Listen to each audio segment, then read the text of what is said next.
My guest tonight is somebody who's been at the centre of a huge scandal rocking America this week. Some say his crime was worse than Watergate. Others go further and say it was the worst thing that's ever happened in the history of planet Earth. When you've offended the most powerful people in Hollywood, what you want to do is quickly ally yourself with a really popular fellow Brit. That's why I'm here with Piers Morgan. It's the right decision, right? What's he done? Well, he made that outrageous, disgraceful and unacceptable error of refusing to take seriously the rich and famous of Hollywood. That is no laughing matter. I'm leaving the country. Goodbye.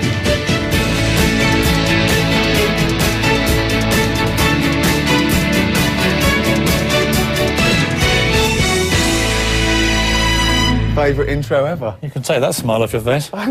Beer. Well, I thought you'd need some beer because, frankly, Ricky... Go on. You've been a very naughty boy, haven't you? OK, now it's getting creepy. Well, you know what happens to naughty boys back in Britain? Oh, this is getting weird.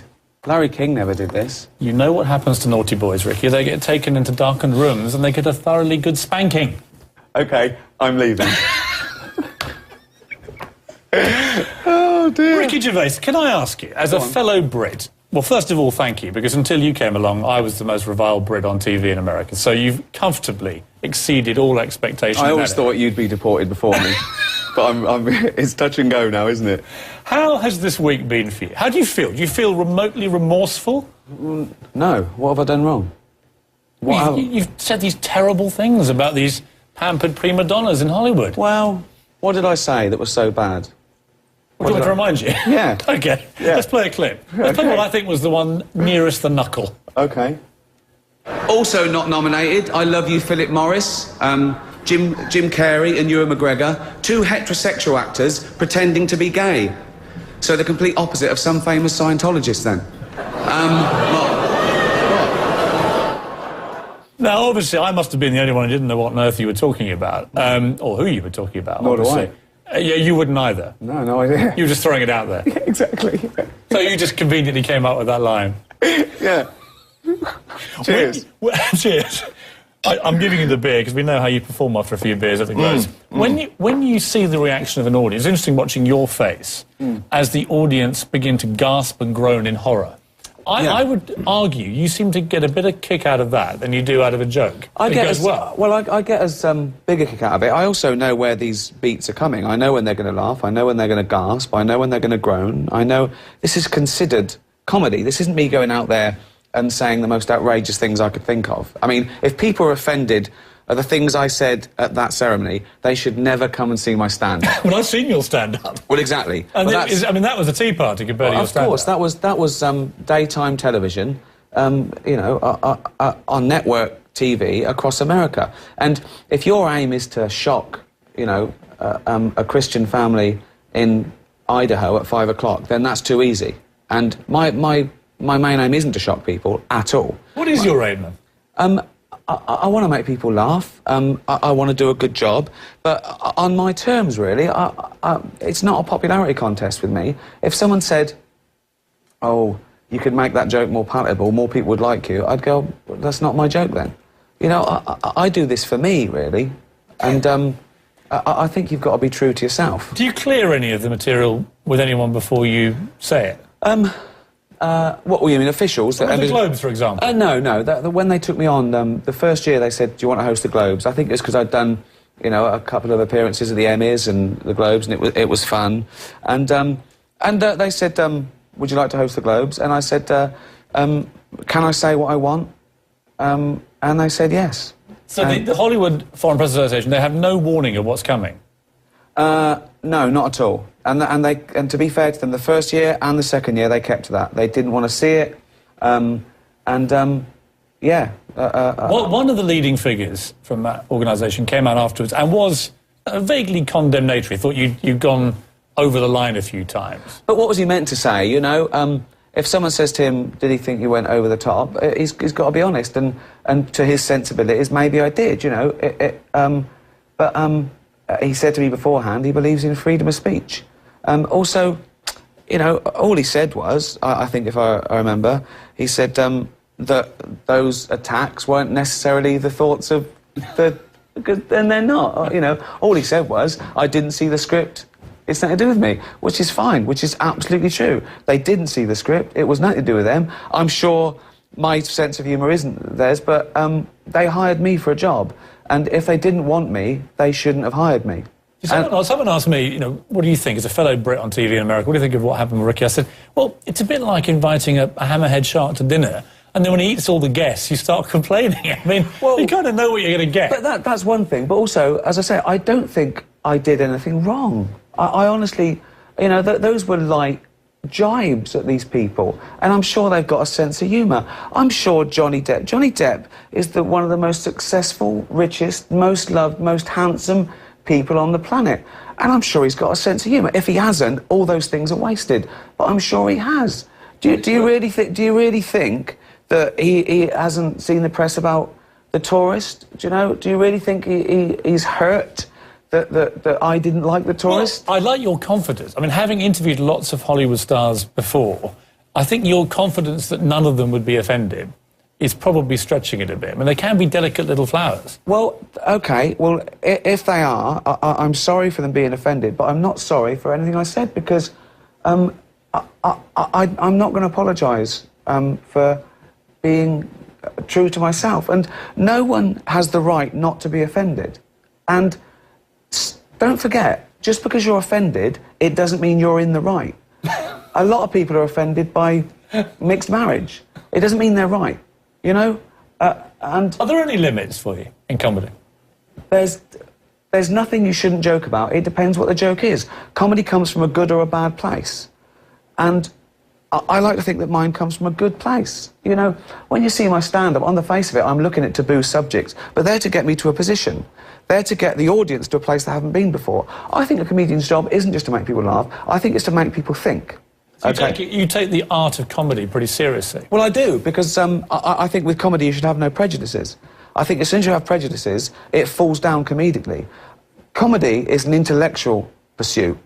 Comedy appeals to the intellect, not to the emotional. As soon as you go emotional, it stops being funny. It starts being rallying. That's why a real racist joke isn't funny, because it's not true. And someone in the audience is going, well, he's having a go at something I can't help. Mm. OK? You have a go at things people do. If someone goes crazy and trashes a hotel room and, you know, talk about it. But you don't talk about someone because of their sexuality or the colour of their skin. I want to play another clip from the infamous Golden Globes night. You know our next presenter from such films as Hudson Hawk, Look Who's Talking, Mercury Rising, Colour of Night, Fifth Element, Heart's War. Please welcome Ashton Kutcher's dad, Bruce Willis. See, what I loved about it, it's actually great watching this, because you were just smirking all the way through that. Yeah, I knew what was coming. Yeah. When I watched that, when that line came off, I just burst out laughing. I was on Twitter and immediately just said, all right, already I'm in complete hysterics here. Again, who's going to be offended by that? I don't know, Ashton Kutcher? Bruce Willis? No, they know it's the joke. They know, again, the target there is my, I suppose, misinformation. Did you speak to either of them? Well, Bruce was there, right? Yeah, no, I didn't. The people I spoke to Tom Hanks and Tim Allen. They were cool with it, you know. Jennifer Lopez was the funniest. I was coming out, and it was halfway through the show, and I was going on stage, and there waiting, there's Alec Baldwin and Jennifer Lopez, and she turned and said, Gervais, I will kill you, man.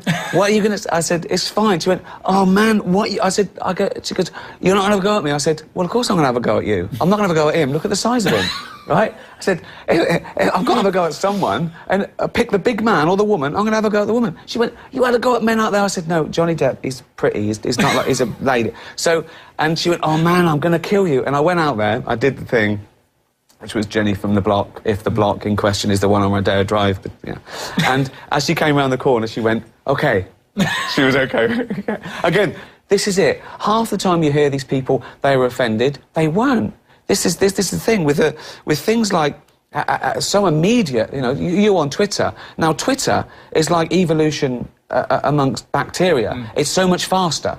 So one gets... And then it spreads like a virus. The best Twitter thing that was going on, and I joined in this, was that you'd been shot dead halfway through the show. I didn't know about this because you disappeared, afterwards. and it suddenly became... Somebody started this. Where is Ricky Gervais? Yes. And then it became, well, where is he? And then the minutes ticked by, and we kept waiting, and there's no sign of you. The most serious one that actually was a conspiracy theory that went on was that the organisers had stopped me going out. Yes. But this continued after I then came out. Yes. Which didn't make sense. Well, you seemed to look like you come down a little cowed when you came out. No, not at all. They were all scheduled, and as if they'd say you can't go out there or tone it down. It wouldn't happen. I want to play another clip now from the night, which was Robert Downey Jr. who decided to take you on. I love this next presenter. He's so cool. He's the star of Iron Man, Two Girls and a Guy, Wonder Boys. Sorry, these porn films. What? Kiss, Kiss, Bang, Bang. Bowfinger. Really? Yeah. Up the Academy. Come on. He has done all those films, but many of you in this room probably know him best from such facilities as the Betty Ford Clinic and Los Angeles County Jail. Please welcome Robert Downey Jr. Aside from the fact that it's been hugely mean-spirited with mildly sinister undertones, I'd say the vibe of the show is pretty good so far, wouldn't you? Now, you're laughing there. Yeah. Was he joking? Of course he was joking. How do you know? Because I've met him, and he's got a great sense of humour. Did you meet him afterwards? No, beforehand. So you're guessing he's joking? Well, I'm guessing that he's not bothered by anything I said. Why would he be? He's Robert Downey Jr. He's the coolest man in the world. Why would he care? And there's all this conspiracy theory that the crowd was stunned into silence. Well, someone put a laugh track on them. Because they're all laughing. It's obviously your audiences at these kind of things, half of them are roaring with laughter. Yeah. And half of them are too shocked to say anything because they can't believe any presenter... No hosts do this in America. Oh, it's also the worst room for a comic because Jerry Seinfeld said he'd never do an award show because they're not there to be made laugh, they're there to see if they've won an award. Yes. And, of course, as it goes on, with everyone that wins, 3 people lost. So it's exponential. The people that go... I don't care anymore. So you end up with basically 2/3 of the room are extremely unhappy. And drunk. And you've got to try and make them laugh. Yeah. And your strategy is to try and pour on the misery. No, my strategy is to make me laugh. If there's anyone in the world like me, that's a bonus. I'm very Darwinist about this. You do your own thing, and then you see if you survive. And I wouldn't have it any other way. Because if you start second-guessing and you're trying to find people that are like you or change it to make certain people like you, you're finished. And you're finished as a comedian more than any other thing in the world.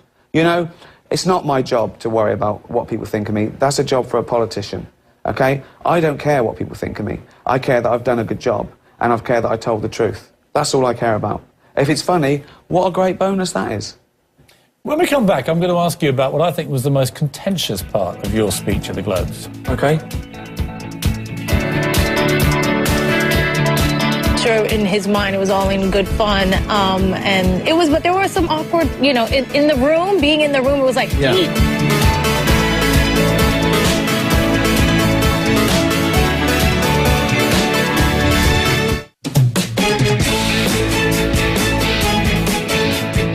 I want to say last night I watched the Golden Globes, I was offended by Ricky Gervais. I was offended that a comedian could be that funny at an award show. Ricky was hilarious. I thought he was brilliant. He was naughty, wasn't he? Wow. Wow, I almost cried. But he's so funny. And that, in a nutshell, is the secret, isn't it? I mean, some of them, I suspect, are almost crying. For the reasons we've discussed. They maybe have lost out on an award, they're feeling miserable. You hammer home the nail into the coffin, but it's so darkly funny. Well, I hope that no one was truly offended. I hope, you know, I never went out there to embarrass anyone in the room. You know, they weren't the butt of my jokes. It was more like a gentle ribbing or a roasting. You know, I admire most of those people, you know, in the room, and I've got nothing against, you know, Bruce Willis or Sly Stallone. I think they're great. I think they're great actors, and I was never trying to... I'm surprised that anyone thought they would be offended. That's the strange thing. I don't know if they were, but I'm pretty sure they weren't. No one wants to be embarrassed, but... You said that people like Charlie Sheen and Mel Gibson are gifts from the comedy god, and I want to play you the clip of Charlie Sheen from the Globes as well. Welcome to the 68th Annual Golden Globe Awards, live from the Beverly Hilton Hotel in Los Angeles. It's going to be a night of partying and heavy drinking. Or as Charlie Sheen calls it, breakfast. That's a great gag. That's like a sweet old daytime television gag, you know? A guy's in the news, he got drunk, you know, and it was in the newspapers. It's nothing. He's not sitting at home going, oh, how did he find out? Do you know what I mean? He's going, oh, that's the end of it. And Mel Gibson, it was all over the news. There's no one going, who told Gervais? You know? But do you care? Let me ask you. Mel Gibson's doing another film. Charlie Sheen's back at work. The devil's advocate. If you've got an addiction problem, as I suspect both of those two have in some form, and they've been going through a pretty harrowing time, is anything like that ever off limits? Do you care about what they may be going through in their private lives? Or? I don't know they have an addiction. I don't know. If you did, would it make a difference? Also, I'm not judging them. I'm not judging them for what they did. You're mocking them, aren't you? No, I'm not. I'm confronting the elephant in the room. They hired me like I'm going to go out there and not talk about the issues in their industry. Don't forget, I've got to be an outsider there. I mustn't come out there as everyone's mate and schmooze. That's nauseating. I've got to come out there and I've got to roast them. Do you think you've pricked the balloons of award ceremonies in America almost irreparably? Well, they can't go back now. Being too. It won't make a difference. It won't make a difference. They'll either carry on and they'll get a sense of humour about it, or they'll go back to, we want someone who says we're brilliant. But the joke I thought was nearest the knuckle, simply because I know American culture quite well now, and they're a very Christian nation here in America, was what you said right at the end that almost got phased out. I just want to play this back to you. Thanks to everyone in the room for being good sports. Thanks to NBC. Thanks to the Hollywood Foreign Press. Thank you for watching at home. And thank you to God for making me an atheist. Thank you. What's up with that? Well, if you're a believer in God, if you're a Christian, as many tens of millions in America are, absolutely, you could see you as poking fun at their religion. Not at all. How many people thank God every time they say thank God? I don't get offended. Do I? But you must be aware that a lot of people in America would potentially find that offensive. What, because I'm saying I don't believe in God? Yeah, because you're kind of mocking them, you know. No, I'm not. I'm not mocking them.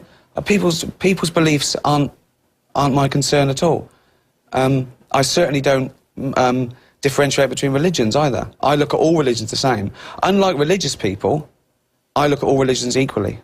You were religious till you were about 8 years old, is that right? Yeah, I was brought up Christian, yeah. And what happened to change your mind then? I used to go to Sunday school all the time. I believed in...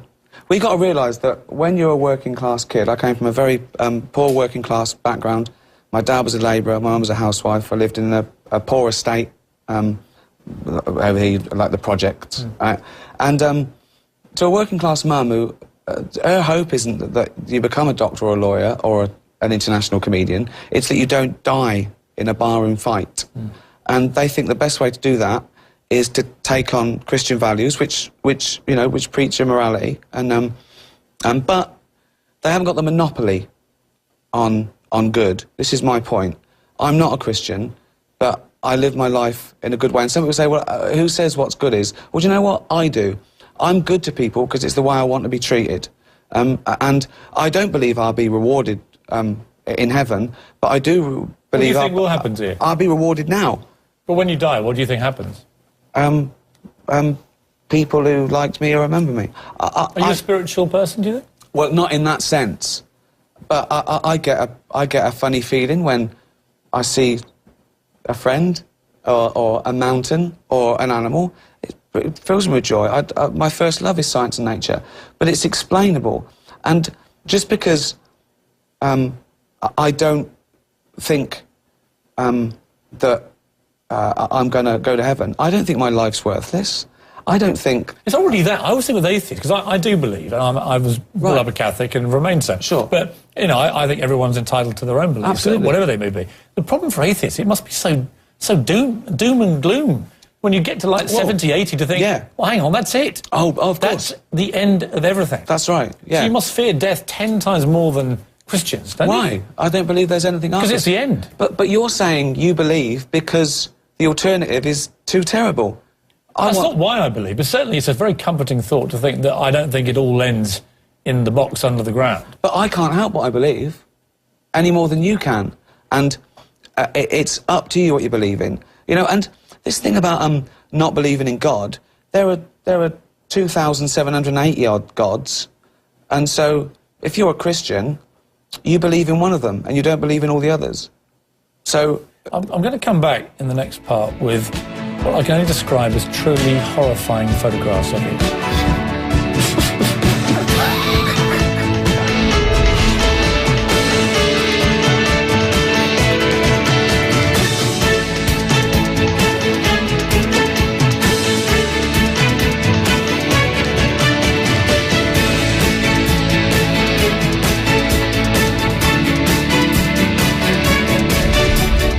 George and Nick Clooney, Piers Morgan, CNN tomorrow night, 9 Eastern.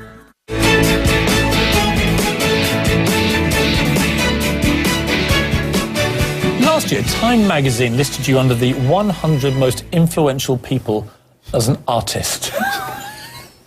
I couldn't keep a straight face. Artist? So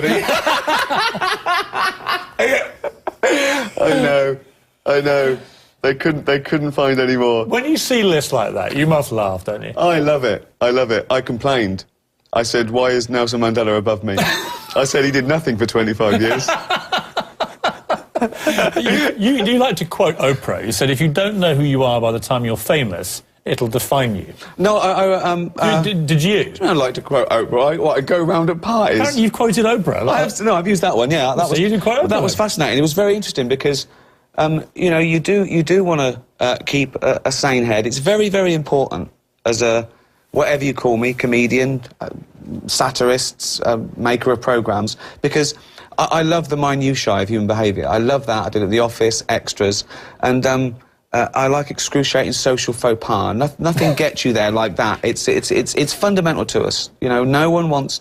to make a fool of themselves. Well, talking of excruciating social faux pas and not wanting to make a fool of yourself, I'd like to show you a picture of a young Ricky, I think in your late teens.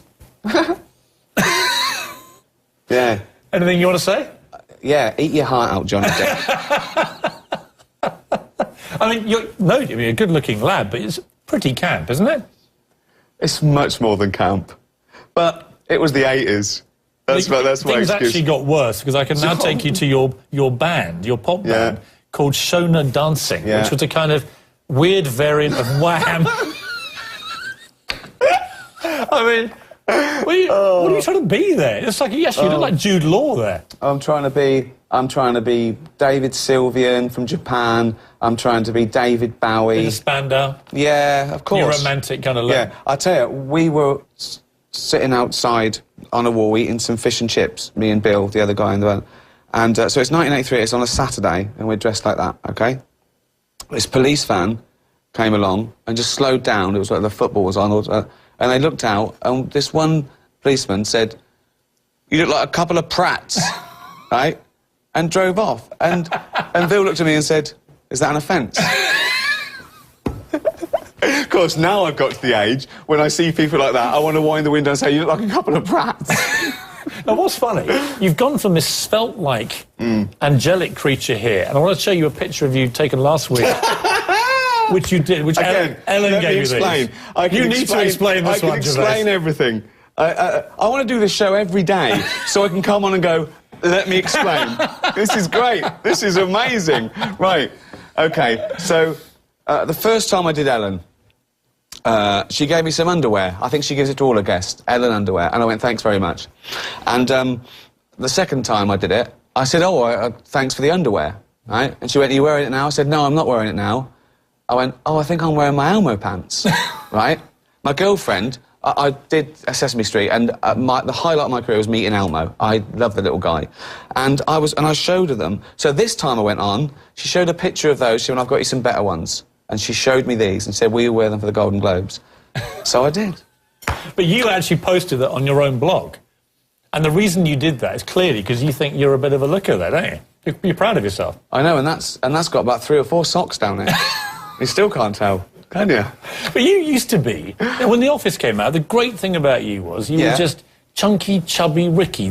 We all felt that could be the guy off the street. Yeah. You were overweight. Yeah. You know, everything about you was physically... Look, I mean, that's Joe Local. Nothing wrong with that. Nothing wrong with that at all. Look at you now. You've become this kind of Hollywood glamour pin-up. As if. The thing is, I never worried about my weight, never worried about it at all. I got fat, who cares? And I still don't worry about it, really.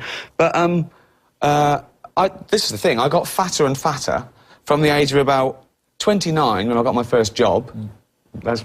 Yeah, I was a bit late, and I think I, you know, just got fatter and fatter. Up to what was the point when you went? How heavy were you when you went? That's enough. 14 stone. 14 stone. And was there a moment of kind of self-awareness where you went, okay, that's enough? I just felt like, where was it going to end? Didn't want to blow it. Actually, life's great, and I didn't want to wake up with a heart attack. Did you feel also you'd been dealt this incredible hand where suddenly, in your late 30s, The Office broke out as this huge show? Yeah. I can remember the first moment I watched The Office. I was on my own in my apartment in London, turned on the TV, I thought it was a documentary. That was you were meant to, yeah. And literally, it worked. And I began watching this thing and I realised it was just complete comedy genius. But were you thinking, right, I'm 38, 39, I'm 14 stone, I've had this incredible sudden bit of luck in my career. All right, you made it. You worked hard to get it. I can't blow this. I've got to now play this game seriously. Not then, no. I didn't think it till last year. I didn't think it... Yeah, I didn't ever worry about my weight. I did routines. I mean, it gave me 20 minutes in every stand-up, you know. Now I think I've got to stop talking about my How much weight. have you lost? About 25 pounds. And how have you done it? Working out. Any nip and tuck?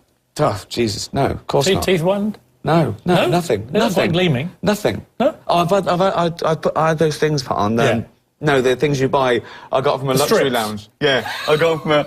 Have you got Vayner, do you think, since you've been a TV and film star? No, no. I haven't been vain since that photo, the early one. Yeah. And, no, I don't think I am. I think you mustn't be. If you start trying to be cool and sexy, you've lost it. You've just lost it certainly as a comedian. And, you must ever take yourself too seriously, you know? There was a Roman emperor, apparently, used to walk the streets, and they'd all come up to him, and he hired someone to whisper in his ear, "You're just a man. You're just a man." And, I've got friends and family. They're not even that complimentary. Funny enough, after the break, I'm going to talk to you about some of your friends and family. Ricky Gervais, we're going to get low, down and personal. Here he goes again.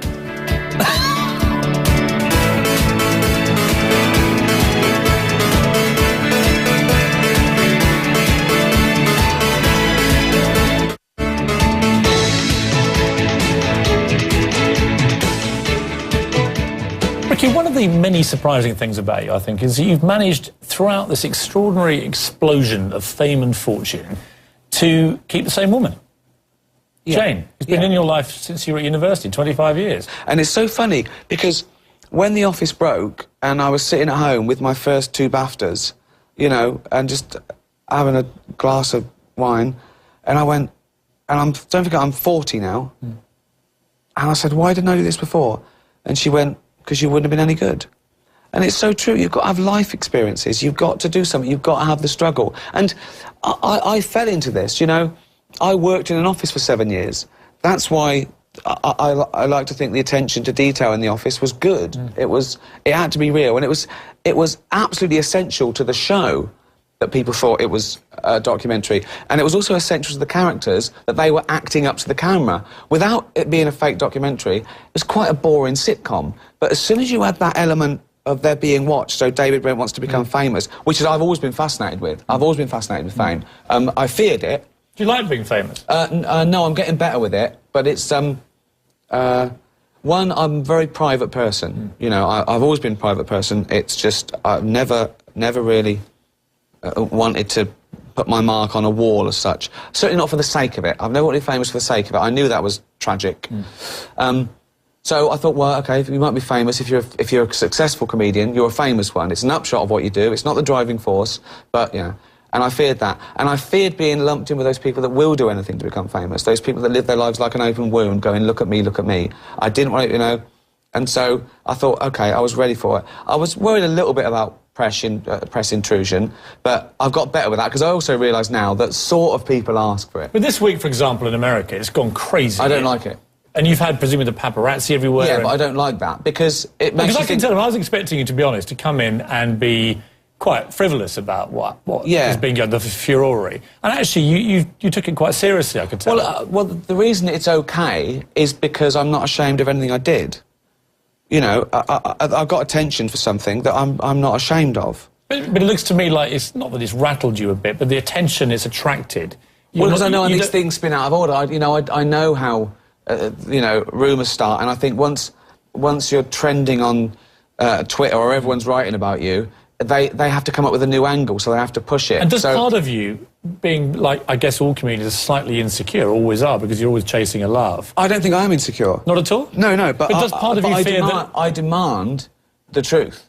You see, I don't care. If you got me here and said, Ricky, I didn't find you funny, I've never found you funny, you've got an annoying face, I've never liked you, I'll go, that's fine. But if you say, and I saw you eating a squirrel in the park, I'd go, no, you didn't. You didn't.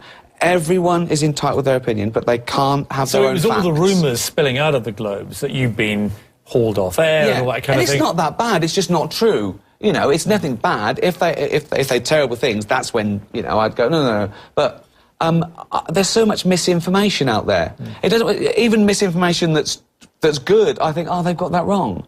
You know, they could... I'd be just annoyed if they said, Ricky Gervais, 6'3". I'd go, actually, I'm 5'8". But get it, it's Are you easy to live with? Yeah, I am, yeah. Would Jane say that? I hope so. I must be doing something right.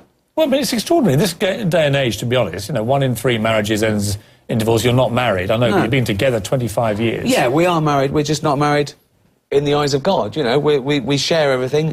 Is that the reason you haven't got married? You just don't believe in God, so what's the point? No, it's just, I don't really see the point, really, but we are married. Everything is in both our names. As you say, it's more stable than most marriages. And this certificate that says you're married in the eyes of God, do they get divorced in the eyes of God as well?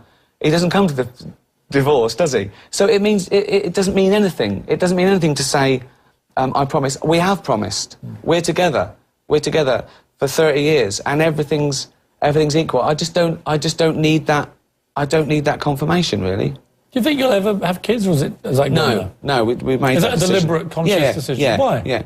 I think you'd be a good dad, wouldn't you?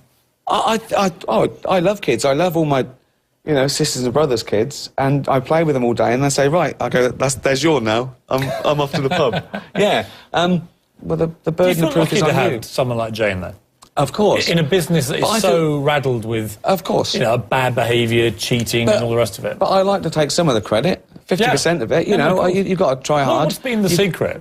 Without being cheesy about it, what do you think the secret is? There's no secret. It's obvious. It's whatever. Things in common, sense of humour, mutual respect, all those things, they're obvious. What I noticed backstage was she still laughs at your jokes. Well, that's important, isn't it? And that, after 25 years or more, is a pretty amazing achievement in any relationship, isn't it? I still laugh at hers. I mean, this is the thing. What did she say to you after the Globes this year?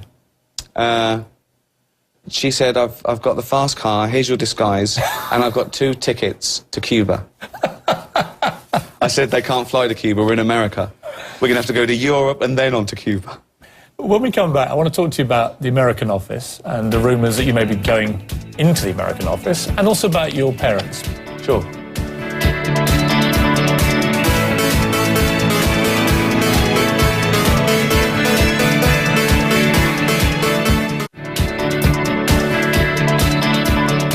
Oscar, you brought your Speedo, I assume?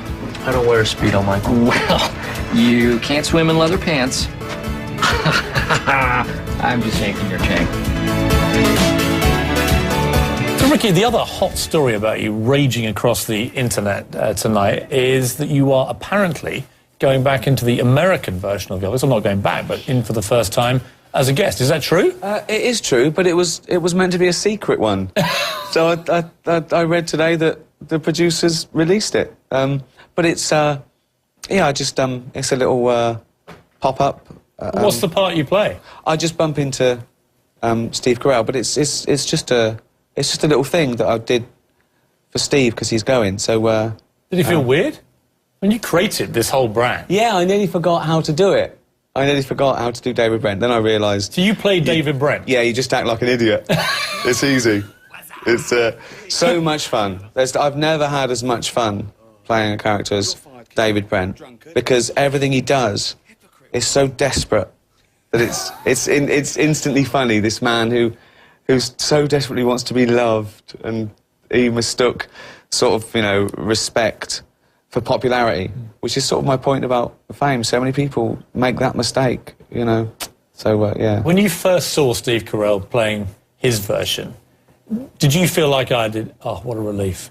He can do it, because I couldn't see how anyone could do. But it got better and better. It got better and better, and and it is different, and it has to be different. And I remember, first of all, people saying this won't work because we were the sort of darlings of the press. It won't work. It won't be the same. And we thought, well, no, it won't be the same, but it shouldn't be the same because the original version wouldn't have worked on network TV at 9 o'clock, and it's much bigger than the original version. Did Steve tell you that he was leaving the American version? Yeah, well, I sent him an email saying, I think you're doing the right thing. As a producer, I was expected to try and stop him, because, he's a big part of it. But, it can survive. Whether it should or not, I don't know. I do feel that I'm just an advisor, and he's done an amazing job. He's done his time. Sounds like a prison sentence, doesn't it? And it's bigger than we ever thought it would be. It's more successful. He's bigger than I bet he ever thought he'd be, and he's done an amazing job. If you could be trapped on a desert island with 3 other comedians in history, who would they be? Laurel and Hardy would count for 2 of them straight away. I think the thing is, it's weird because America is sort of my mecca for comedy. I was brought up with... So you've got to have one American then. Who would it be? Comedian. Who's the funniest man you've ever seen, or woman, in America? In America, at the moment... Louis C.K. for stand-up. Will Arnett, just always funny. I just sat down, I just did a special for HBO called Talking Funny, and it's me, Jerry Seinfeld, Chris Rock and Louis C.K. Fantastic. Just 4 hours of guys making each other laugh, talking about comedy, and I've never had so much fun. So, those 3. You've got your own show, The Ricky Gervais Show, on HBO, in its 2nd season now. Tell me about that show, because it is hilarious. But then I am British, so I get all this stuff. But it's another passion project. Everything I've ever done has been a labour of love. The Flanimals books that are now being made into a movie. I used to make my nephew laugh. The Office. I used to work in an office and people watch. Extras. I was just thrown into this new life, and I made notes and poked fun at it. And this was me in a room with Carl Pilkington and Stephen Merchant, just chatting. There's nothing like it. There's nothing like making that connection. And I wanted it to be like they were eavesdropping. As a comedian, what you try and do is be as funny on stage or on telly or in a film as you are in a pub with people you know and trust and drinking with. If you had 5 minutes left to live, what's the joke you'd tell?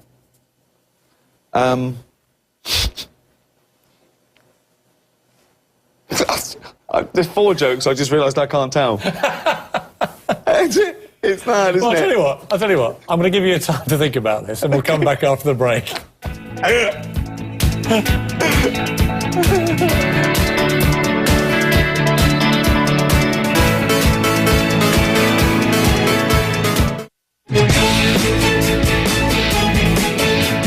If you just talk, I find that your mouth comes out with stuff. Right, there's another quote. Right. There's another quote. If you talk, your mouth comes out with that to me stands along with what were those things in Gremlins called? No, but what I mean, if you sit there and try and use your brain to do it, right, it doesn't work the same. Just keep talking. Just keep your mouth talking, and eventually it will come out with something pretty good. Carl Pilkington is fantastic. He's a genius. He's an absolute genius. And actually, he is literally a comic genius, because he does come out with stuff. No, he is. He's an artist. He sees the world differently, and there's no filter. He says what's on his mind. He's got these amazing theories, and he's got these wonderful little malapropisms, but he's such a sweet little creature. You know, he's got that childlike quality. He's like Homer Simpson. Nothing he says is malicious. He doesn't understand the world like we do. Will you be as brutal with the Ricky Gervais show, which airs on HBO on Fridays, I should say? Will you be as brutal with that as you have been with your other shows? Is it 2 seasons and bang? No, not at all. I'd love this to run and run because it's reportage. It's a real thing. It's just guys talking that we then edit down, and then the animation adds so much to it because, you know, on the podcast, we did this. There's 3 guys in the room. We used to talk about something, anything, and we talk about the big issues. We weren't talking like comedy or pop, or we were talking about philosophy and the meaning of life and religion and, you know, all those really serious stuff that he could get his, you know, teeth into. And he doesn't think he's being funny. But, you know, we're talking about the 3 wise men bringing gifts to the baby Jesus. And Carl said, were those presents for his birthday or Christmas? Which is a brilliant question, isn't it? It's such a great question. And he's childlike and he asks things about the world. Can I ask you a difficult question? Go on. Is it true you turned down Mission Impossible 3, Pirates of the Caribbean and Ocean's 13? Yeah. Are you mad? No, because I was busy. I think I was... Did you ever imagine you'd be too busy to be in 3 of the greatest franchises in movie history? Oh, I knew they were good. I didn't turn them down for any other reason other than... Did you ever think when you were young Ricky Gervais you could ever be in that position to turn movies down like that? I never thought about I'd ever be offered a movie. But you've got to realise that I've turned about 100 movies down. It's not because I think I'm above it or they were bad. It's because I was doing other things. You know, I was writing and creating The Office. I was writing and creating extras. I still manage the estate of The Office and extras every day, and now with the American version, it's on its 8th remake. How many DVDs have you sold?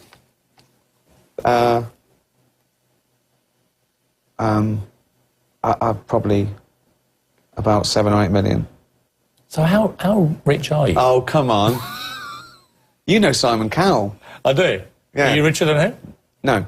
You can't be far off. It started off so well. I preferred it when you were saying you were going to take me to a darkened room and spank me. It was less awkward. What would your parents have made of your success? Because your mother died just before you hit the big time. Your dad saw a little bit of The Office. She saw me do a bit of telly, but they were proud of me and all my family. They were no more impressed with this than they should be. They were proud of me when I grew up a nice person and didn't hurt anyone. And I remember... and they were honest. My family were always honest to me. I remember when I was about 13, I've got much older brothers and sisters. And I said to my mum, why are my brothers and sisters so much older than me? And she went, because you were a mistake. Which was great. And you'd be making mistakes ever since, haven't you? Exactly, yeah. But, you know, I love that. And what were the values that they instilled in you, do you think? Work hard and pay your way, then you can have a laugh. Then you can have a drink. And do you? Yeah, that's all I do. Do you get to enjoy the fruits of your hard work, do you think? No, I enjoy the hard work.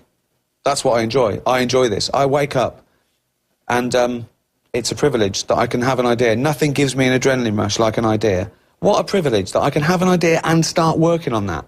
No, I'd never take that for granted. And as long as I tried my best and I'm proud at what I did, I can't ask for anything else. And Bob Dylan said, a man can consider himself a success if he wakes up in the morning, goes to bed at night, and in between did exactly what he wanted. Can I rephrase that?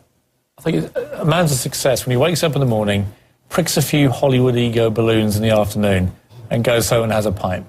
Cheers. Cheers, Ricky. Lovely.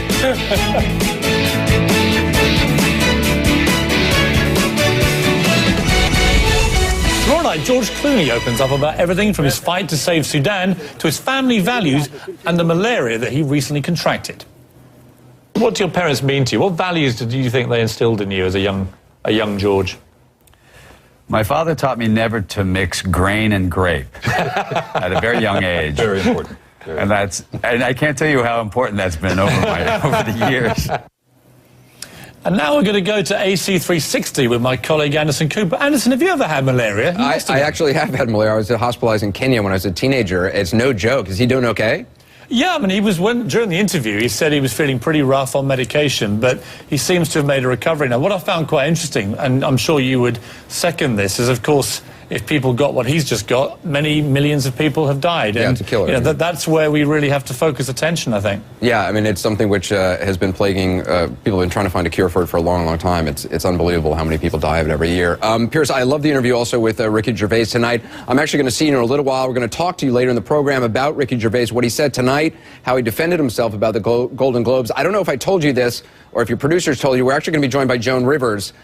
She knows a thing or two about offending celebrities, so we'll talk to her. Well, I can't wait for that. Well, she and I were both winners of Celebrity Apprentice, so it could get quite competitive in there.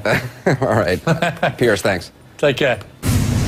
Well, if you tuned in this evening to Piers Morgan Tonight, you saw comedian Ricky Gervais defending his performance as host of the Golden Globes and his skewering of some of the stars. Now, he said he will not apologize, that he was hired to do a job, and he did it.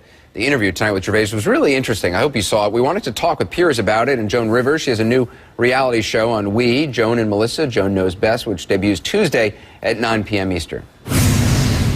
Listen, Piers, I want to play just a little bit of your interview with Ricky Gervais Sure. tonight. Someone asked me, you know, what do you think, as a fellow Brit on TV in America, what do you think of what happened with Ricky? I said, well, it's a bit like inviting a hammerhead shark to dinner, and then when he eats all the guests, you start complaining. I mean, you kind of know what you're going to get. But that's one thing. But also, as I say, I don't think I did anything wrong. I honestly, you know, those were like jibes at these people, and I'm sure they've got a sense of humour. Do celebrities have a sense of humor? I'm not so sure, actually. When he said that to me, I said, are you sure they've all got a sense of humour? Because you could hear this gasp of horror following each of the punchlines. So I think his confidence may be slightly misplaced. Well, first of all, look who he was doing the humour to. I mean, druggies and drunks. I mean, Betty Ford had a hospitality booth in the lobby. Any names you want to throw in there, Jack? But you Just know to get Anderson off air? These people aren't there to laugh. I mean, these people are so uptight, and half of them are not the brightest. You know what I'm saying. Ricky told me a great thing, which I'd never thought about before. He said, you know why award ceremonies are the worst things to host? He said, let me tell you why. Every 10 minutes, you have 4 more losers. People who've dreamt of this moment all their lives, and they've been dealt a crushing blow. So the mood in the room gets more and more miserable as the night goes on, and they get drunk. It's a recipe for total disaster. I want to play just some of the things he said at the awards ceremony. It's going to be a night of partying and heavy drinking. Or as Charlie Sheen calls it, breakfast. Jim Carrey and Ewan McGregor, 2 heterosexual actors pretending to be gay. So the complete opposite of some famous Scientologists, then. Eva Longoria has the daunting task of introducing the president of the Hollywood Foreign Press. That's nothing. I just had to help him off the toilet and pop his teeth in. Funny. I thought he was funny. I think he's brilliantly funny. Yeah. And that's, as you just said, that's what you pay for. I always, you said one thing, I'd say the same thing, which is you invite Kirstie Alley for dinner, she's going to lick your plate. I mean, it's the same thing. You invite a comic, he's going to be funny. But so many of these award shows are so saccharine and just, you know, so produced and boring. He made it unexpected. Well, in Britain, you see, this kind of thing is like what goes on at most award ceremonies, because sarcasm is the great bedrock of British humour. Whereas in America, it's not like that. And the backslapping, you know, at the Oscars, it goes on interminably, like 5 hours of telling each other how wonderful you are. Well, this one even ended on time, I think. Yes, which tells you how boring it was. And look who they picked to host the Oscars. Anne Hathaway. Well, when was the last time you said, oh, Anne, stop, you're killing me? That's going to be they're going in a different direction, clearly. I hope. But you hope. I'd have Ricky Gervais and Joan Rivers. Can you imagine that evening?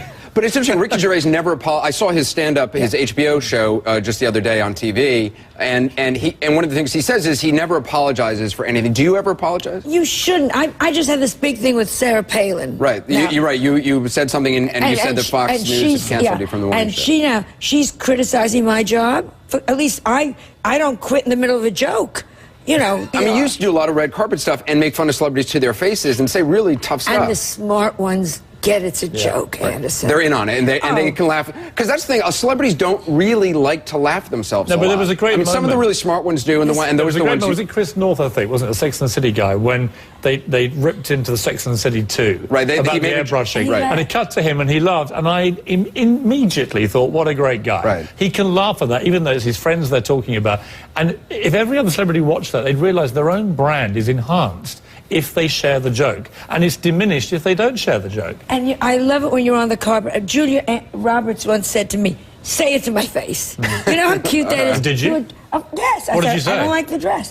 And then we both laughed. She's making $25 million a picture. She really cares. She really cares what you say. I just want to play one more thing from Piers' interview tonight. I'm not judging them. I'm not judging them for what they did. You're mocking them, aren't you? No, I'm not. I'm confronting the elephant in the room. They hired me like I'm going to go out there and not talk about the issues in their industry. Don't forget, I've got to be an outsider there. I mustn't come out there as everyone's mate and schmooze. That's nauseating. I've got to come out there and I've got to roast them. I mean, in a way, it's what Kathy Griffin also kind of does, which is sort of the outsider looking in. Comics are outsiders. I mean, there was an elephant in the room, Snooki. We know that, and that was it. I can't help Joe, you have to. I mean, I disagree with Ricky there because he was definitely mocking them. I mean, you can't, as a comedian, you cannot pretend you're not mocking them and you're doing all those jokes. So I thought he was being a bit disingenuous there. I thought his joke about, I mean, he did this joke when he was introducing Tom Hanks and Tim Allen, and he read this long resume of Tom Hanks, and then he was like, and Tim Allen. Yeah. I think Tim Allen seemed pissed. No, I think quite a few of them were a bit pissed, actually. And Ricky's saying, I don't think anyone was upset. He doesn't talk to any of them afterwards, so it makes it a bit easier. Can I just say one thing at the end? Look who's judging humor, the Golden Globes Committee. They picked the tourist, what was it? The Hollywood Foreign Press. The Hollywood Foreign Press. They know it's funny. They picked The Tourist as best comedy. Would you judge them? I don't want to be too critical of them because I'm still holding out for a Globe myself. So if you're watching, I think you're very prestigious and respected people. And you can tell them that tomorrow when they wait on you. They'll pump your gas. You've met them. Joan Rivers, thank you. Thank you. Thanks. Cheers, Anderson.